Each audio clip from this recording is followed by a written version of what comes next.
안녕하세요. 마리의 서재의 마리입니다. 건강한 삶을 위해 건강도서 소개합니다. 오늘 소개해드릴 책은 나는 당신이 오래오래 걸었으면 좋겠습니다. 입니다. 저자는 다나카 나오키, 역자는 송소정, 출판은 포레스트 북스입니다. 먼저 간단한 저자 소개입니다. 저자는 도쿄 후생성병원 재활치료사로서 국가대표 선수는 물론 일반인들까지 그에게 치료를 받기 위해 1년 이상을 대기할 만큼 뼈관절과 생리요법 분야의 최고 전문가이다. 특히 수술 없이 자세와 걸음걸이 교정, 근력 트레이닝만으로 통증을 완화하고 수많은 환자들을 치료했다. 또한 고혈압, 당뇨, 비만, 퇴행성 관절염 등 생활습관병을 예방하고 각종 통증을 완화시키고 약해진 근육을 회복하기 위해서는 반드시 걸어야 한다고 강조한다. 바로 본문 내용으로 들어가 보겠습니다. 걷지 못하면 살아도 사는 게 아니다. 100년 전과 비교해보면 오늘날 우리는 엄청나게 편리한 세상에 산다는 걸 알 수 있다. 수많은 가전제품이 필수품으로 자리 잡으면서 집안일은 물론 직장에서도 직접 몸을 쓰는 일이 많이 줄어들었다. 더욱이 자동차가 널리 보급되어 이동 범위가 상상도 못할 만큼 확대된 반면 네 발로 걷는 일은 현저히 적어졌다. 가만히 생각해보자. 하루 대부분을 앉아서 보내며 서 있거나 걷는 시간이 거의 없지 않은가. 직립보행, 즉 두 발로 걷는 것이 인간의 가장 큰 특징이라고 하지만 현대인은 그것이 얼마나 중요한지를 잘 모르는 듯하다. 그 결과 인간의 몸은 생각할 수 없을 정도로 약해졌다. 일상생활을 하면서 조금이라도 더 움직이거나 평소와 다른 활동을 한 날은 어김없이 몸이 무겁다고들 한다. 심지어는 허리와 무릎 등의 통증을 호소하며 곳곳에 파스를 붙이고 나타나기도 한다. 걷기는 인류가 진화 과정에서 얻어낸 놀라운 성과다. 우리 부모님 세대만 해도 5 내지 10km는 충분히 걸었다. 딱히 운동을 하기 위해서가 아니라 일상생활만으로도 그렇다는 얘기다. 그에 비하면 오늘날에는 100m도 안 되는 거리의 슈퍼마켓에 가면서도 자동차를 이용하는 사람이 태반이니 안타까울 따름이다. 걷지 않고 건강하길 바라는 건 말이 안 된다. 걷기야말로 건강을 지키는 가장 확실한 길이다.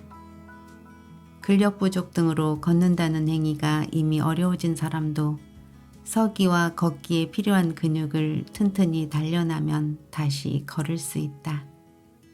나는 요법 전문가로서 재활치료 과정을 충분히 거치면서 근육을 단련해 다시 걷게 된 사람을 수없이 보아왔다. 누구나 수명이 다하는 날까지 자기 발로 걸어 다닐 수 있다. 이를 위해서는 일상생활에서 근육과 관절을 부지런히 움직여야 한다. 잘 걷기 위해서 어떤 방법으로 어떻게 근육을 단련할지 알고 있어야 한다. 그 방법을 안내하는 것이 이 책의 목적이다. 물론 건강에 자신이 있을 때 미리미리 준비하면 좋을 것이다. 하지만 등이나 무릎이 이미 굳기 시작했다 하더라도 낙심하긴 이르다. 나이에 따라 더 중요한 근육이 무엇인지 안다면 그 부위에 집중하면서 걷기 능력을 향상시킬 수 있다. 그럴 때 필요한 보조도구의 사용법도 자세히 소개할 터이니 효과적으로 활용하여 건강을 유지하기 바란다. 바야흐로 100세 시대다. 하지만 중요한 것은 단순히 오래 사는 것이 아니라 건강하게 오래 사는 것이다. 100살까지 네 발로 걷고 싶다면 지금 당장 자리에서 일어나시라. 지금 나에게 중요한 근육은 무엇일까? 남성은 체중의 2분의 1이, 여성은 3분의 1이 근육이다. 눈을 깜빡이거나 손가락을 구부리는 등 아무리 사소한 것이라도 우리 몸의 움직임은 모두 근육이 작용하기에 이루어진다. 다시 말해 근육이 없거나 있어도 제 역할을 하지 못한다면 그와 연관된 동작을 할 수 없다는 뜻이다. 우리 몸의 근육은 크게 다음의 세 가지로 나뉜다. 내장을 움직이는 내장근, 심장을 형성하고 있으며 수축 운동을 통해 심장을 펌프처럼 움직이는 심근, 관절을 움직이는 골격근. 근육 중에는 자신의 의지로 움직일 수 없는 근육이 있다. 이 세 가지 중 내장근과 심근이 그에 속하는데 이들 근육은 자율신경과 호르몬이 제어하기 때문에 의식적으로 움직이려 해도 움직일 수 없다. 이동하거나 자세를 잡기 위해서 우리 의사대로 동작을 취해 자유롭게 조절할 수 있는 근육은 골격근 뿐이다. 그래서 일반적으로 근육이나 근력이라고 할 때는 내장근과 심근은 포함되지 않으며 자유롭게 조절할 수 있는 골격근만을 가리킨다. 우리 몸 전체에는 골격근이라고 불리는 근육이 약 400개가 있다고 한다. 전체 근육이 400개나 되기 때문에 체중에서 차지하는 비율도 당연히 높다. 남성은 체중의 약 2분의 1이 근육이고 여성은 체중의 약 3분의 1이 근육이라고 한다. 단순히 계산해보면 체중이 80kg인 남성은 40kg 정도가 근육이며 60kg인 여성은 20kg 정도가 근육인 셈이다. 참고로 뼈의 무게는 체중의 약 5분의 1이라고 한다. 남성의 근육은 여성의 근육보다 두껍다. 이는 남성 호르몬의 작용에 따른 것으로 남성 호르몬이 만들어내는 테스토스테론이 체내 단백질을 근육으로 변화시키는 단백질 동화작용을 하기 때문이다. 남성의 몸에서는 남성 호르몬으로 만드는 굵은 근육이 몸의 표면에 자리 잡고 그 속에 지방이 만들어진다. 남성 호르몬의 작용이 활발할 때 근육이 만들어지기 때문에 근육질하면 남성적이라는 이미지가 생겨났다. 한편 여성은 여성 호르몬인 남포 호르몬이 지방을 만들기 때문에 근육보다는 지방이 늘어나기 쉽다. 따라서 여성의 몸에는 표면에 지방이 자리 잡고 근육은 지방보다 안쪽에 붙는다. 이 같은 남녀 차이가 있기에 근력 트레이닝을 시작하면 남성은 근육이 울퉁불퉁하게 더 부풀어 오르고 여성은 먼저 여분의 지방이 빠지면서 근육이 형성된다. 그래서 여성이 근육 트레이닝을 시작하면 부분적으로 살이 빠지거나 체중이 줄어들어 몸에 탄력이 생긴다.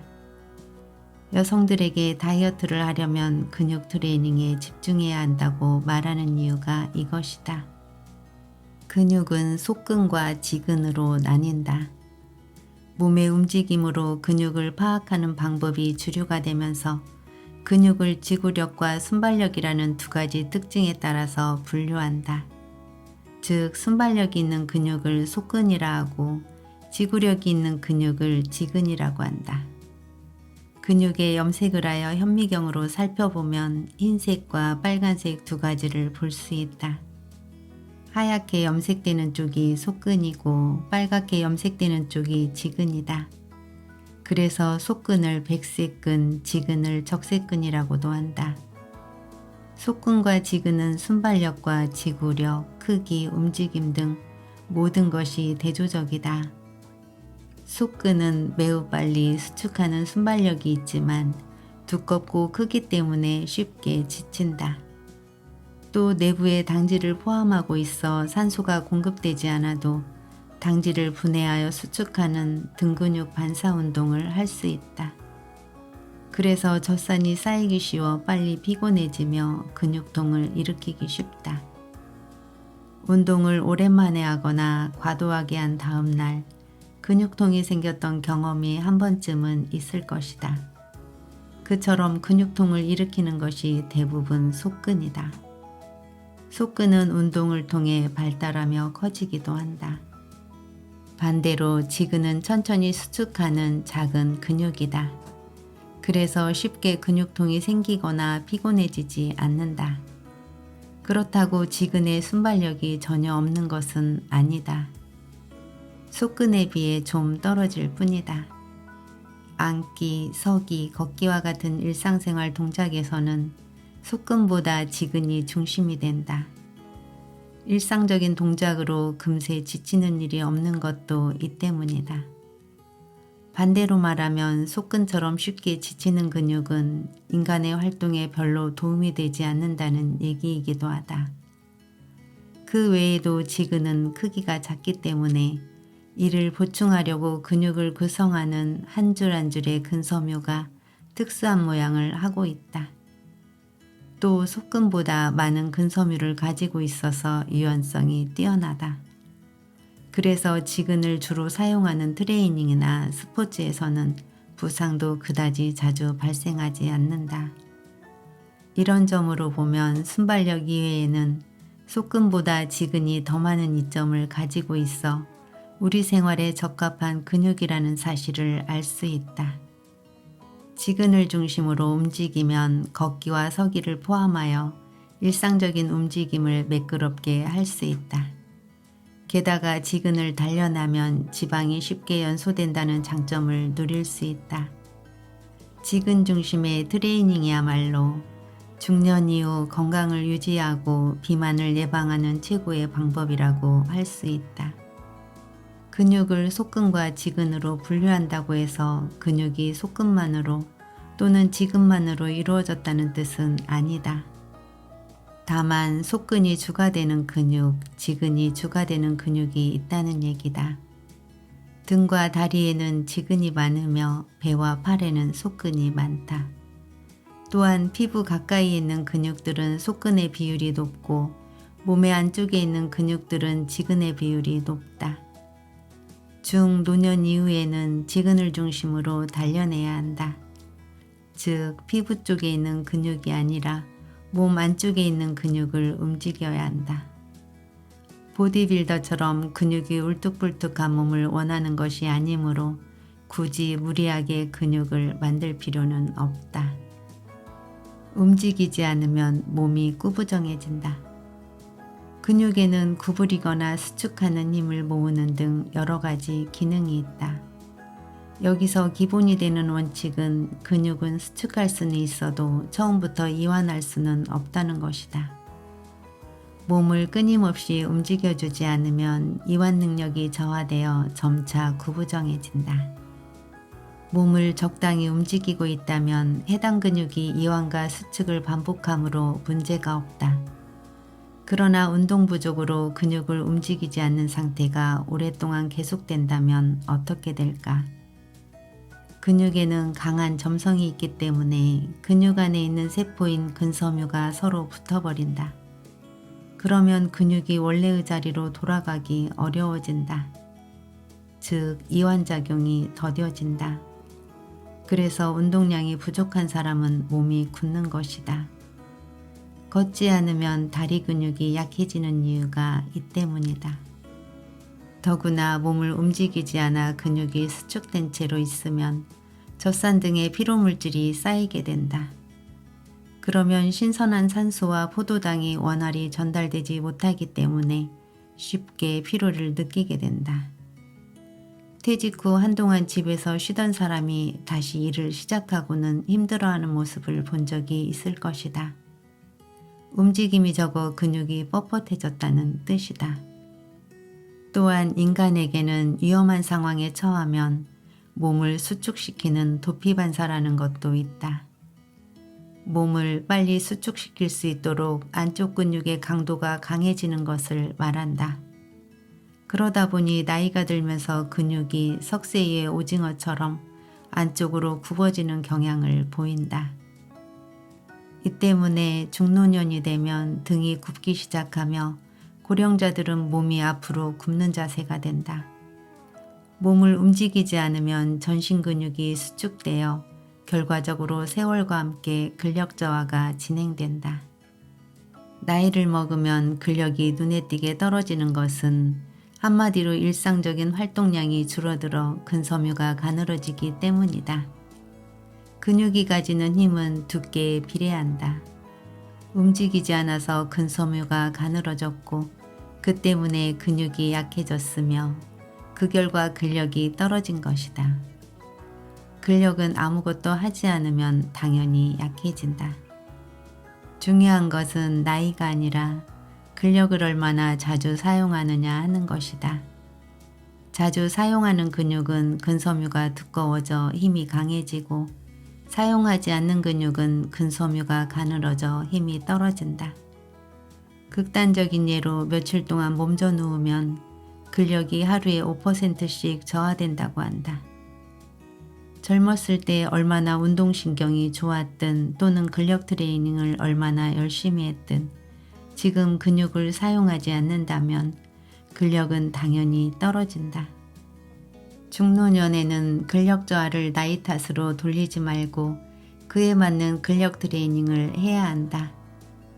이미 근력 트레이닝을 시작한 사람은 근육에 맞는 트레이닝을 하고 있는가 어떤가 다시 한번 살펴보길 권한다. 중년 이후 근육을 단련할 때 주의사항.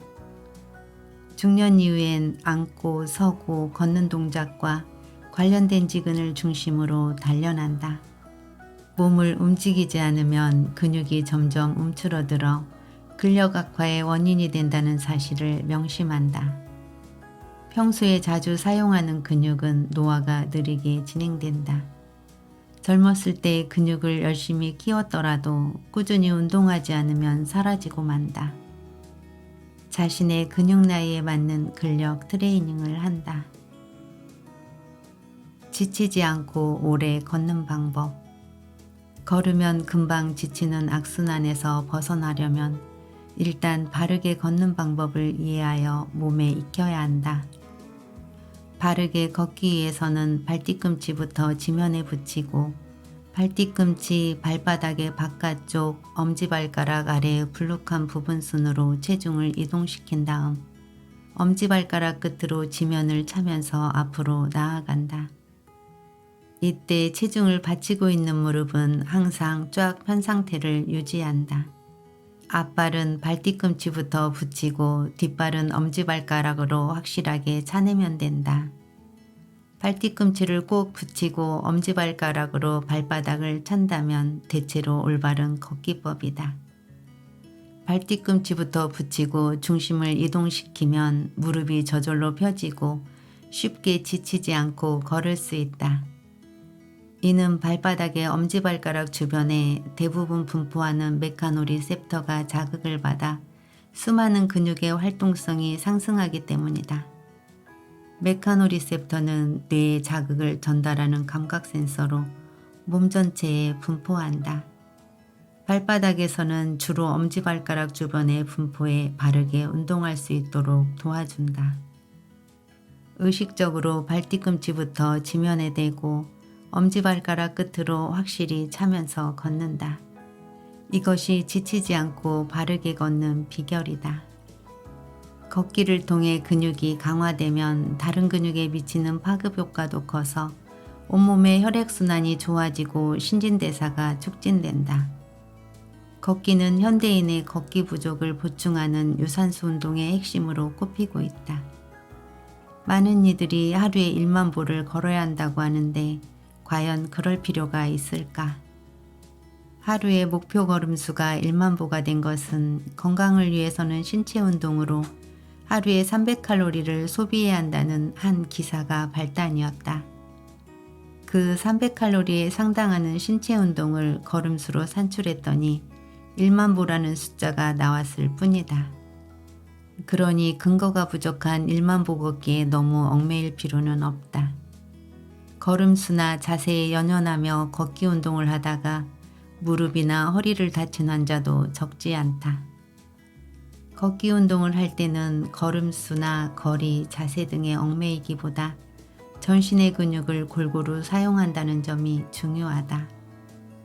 걸음수 등의 숫자를 목표로 삼을 필요는 없으며 걸은 후에 살짝 땀이 날 정도면 딱 적당하다. 오늘은 여기까지입니다. 감사합니다. 사랑합니다.